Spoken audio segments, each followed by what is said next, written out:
ದೇಶದಾದ್ಯಂತ ಇವತ್ತು ನೀಟ್ ಮರು ಪರೀಕ್ಷೆ ರೀ ಎಕ್ಸಾಮ್ ನಡೀತಾ ಇದೆ.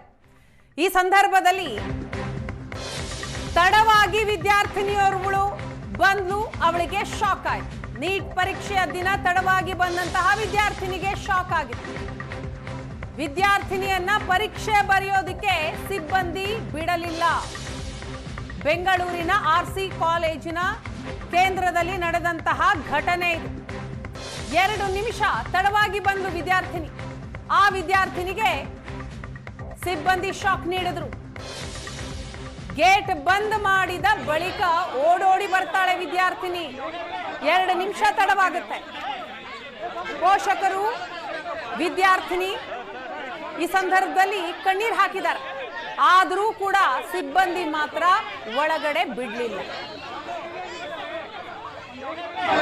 ಗೇಟ್ ಲಾಕ್ ಇದೆ.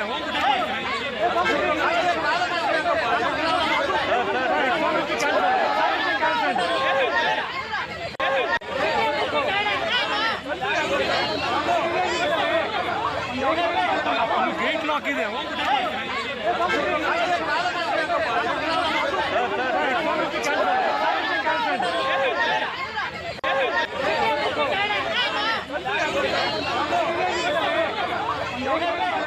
ಗೇಟ್ ಲಾಕ್ ಇದೆ.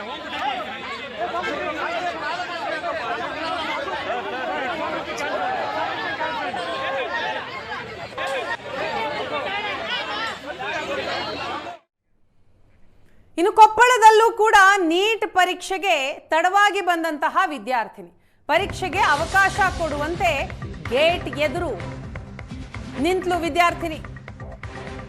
1:30 ನಂತರ ಬಂದ ವಿದ್ಯಾರ್ಥಿನಿಗೆ ಪರೀಕ್ಷೆ ಬರೆಯೋದಕ್ಕೆ ನಿರಾಕರಿಸಲಾಯಿತು. ಗಂಗಾವತಿಯ ವಿದ್ಯಾರ್ಥಿನಿ ಫಾತಿಮಾಗೆ ಪರೀಕ್ಷೆ ಬರೆಯೋದಕ್ಕೆ ಅವಕಾಶ ಕೊಡಲಿಲ್ಲ. ಕೊಪ್ಪಳದ ಪ್ರಥಮ ದರ್ಜೆ ಕಾಲೇಜಿನ ಮುಂದೆ ವಿದ್ಯಾರ್ಥಿನಿ ಕಂಗಾಲಾಗಿ ನಿಂತಿದ್ದು.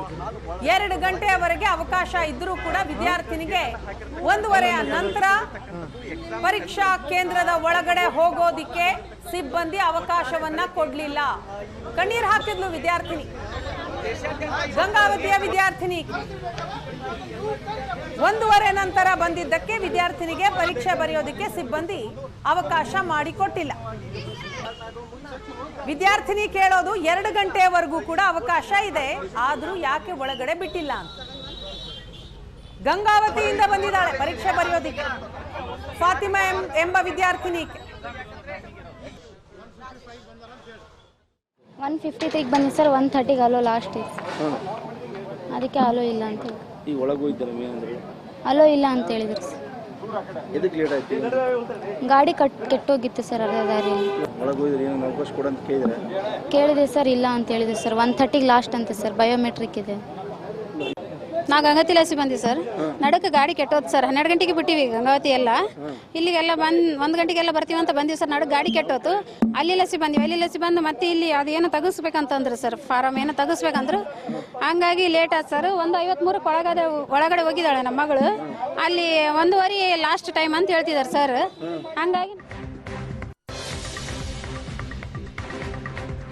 ದೇಶದಾದ್ಯಂತ ನೀಟ್ ಮರು ಪರೀಕ್ಷೆ ನಡೀತಾ ಇದೆ. ಪೇಪರ್ ಲೀಕ್ ಕಾರಣದಿಂದ ರದ್ದಾಗಿದ್ದಂತಹ ನೀಟ್ ಎಕ್ಸಾಮ್ ಭಾರಿ ಬಂದೋಬಸ್ತ್ನಲ್ಲಿ ನಡೀತಾ ಇದೆ. ಬೆಂಗಳೂರು ಸೇರಿ ರಾಜ್ಯದ 31 ಕೇಂದ್ರಗಳಲ್ಲಿ ಎಕ್ಸಾಮ್ ನಡೀತಾ ಇರೋದು.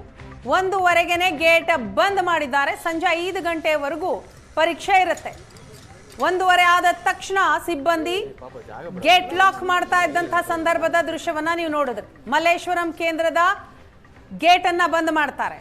ಕಡೆ ಕ್ಷಣದಲ್ಲಿ ಬಂದಂತಹ ವಿದ್ಯಾರ್ಥಿಗೆ ಸಿಬ್ಬಂದಿ ಕೆಲವು ಕಡೆ ಅವಕಾಶ ಮಾಡಿಕೊಟ್ಟಿದ್ದಾರೆ. ಬೆಂಗಳೂರು ನಗರ ವ್ಯಾಪ್ತಿಯಲ್ಲಿ 68 ಪರೀಕ್ಷಾ ಕೇಂದ್ರಗಳಿವೆ. ಕೊನೆ ಕ್ಷಣದಲ್ಲಿ ವಿದ್ಯಾರ್ಥಿಗಳು ಓಡೋಡಿ ಬರ್ತಾ ಇದ್ದಾರೆ.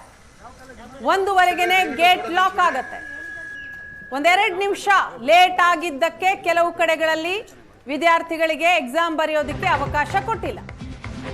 ಇನ್ನು ಮಲ್ಲೇಶ್ವರಂ ಪರೀಕ್ಷಾ ಕೇಂದ್ರದಲ್ಲಿ ದಾರದ ವಿಚಾರಕ್ಕೆ ವಾಗ್ವಾದ ನಡೆದಿದೆ. ಕೈಗೆ ಧರಿಸಿದ್ದಂತಹ ಕಪ್ಪು ದಾರ ಬಿಚ್ಚಬೇಕು ಅಂತ ಸಿಬ್ಬಂದಿ ಸೂಚಿಸಿದ್ರು. ಪರೀಕ್ಷಾ ಸಿಬ್ಬಂದಿಯ ವಿರುದ್ಧ ಪೋಷಕರು ಕೂಡ ಗರಂ ಆದ್ರು, ಆಕ್ರೋಶವನ್ನ ವ್ಯಕ್ತಪಡಿಸಿದ್ರು. ಪರೀಕ್ಷಾ ಕೇಂದ್ರದಲ್ಲಿ ಪೋಷಕರು ಅಸಮಾಧಾನವನ್ನ ವ್ಯಕ್ತಪಡಿಸಿದ್ದಾರೆ. ಪರೀಕ್ಷಾ ಸಿಬ್ಬಂದಿಯ ವಿರುದ್ಧ ಆಕ್ರೋಶಗೊಂಡಿದ್ದಾರೆ. NTA ಅಧಿಕಾರಿಗಳನ್ನ ಭೇಟಿಯಾಗಬೇಕು ಅಂತ ಪಟ್ಟು ಹಿಡಿದ್ರು. Sir, we'll update you, sir. Because, sir, you know your kid is going to write an exam in the examination center, na? The exam should go smoothly, na, sir. Please give us some time, sir. We will update you, please. Because media people are there, so in front of them should not be an hangama. So that's what, sir. That's what I will clarify, sir. Please clarify. Please allow us to confirm. So 1:30, I will get back to you, sir. 1:30, sir. ನಾವು exam ಬರೆಯಲ್ಲ ಮಕ್ಕಳು ಹಾಗಾಗಿ ಎಲ್ಲಿ sir. ಆಮೇಲೆ ಏನಾದ್ರು in case ಏನಾದ್ರು dress code ಅಲ್ಲಿ ಏನಾದ್ರು lapses ಆಯ್ತು ಅಂತ ಹೇಳಿದ್ರೆ centre will be responsible for that. Okay sir.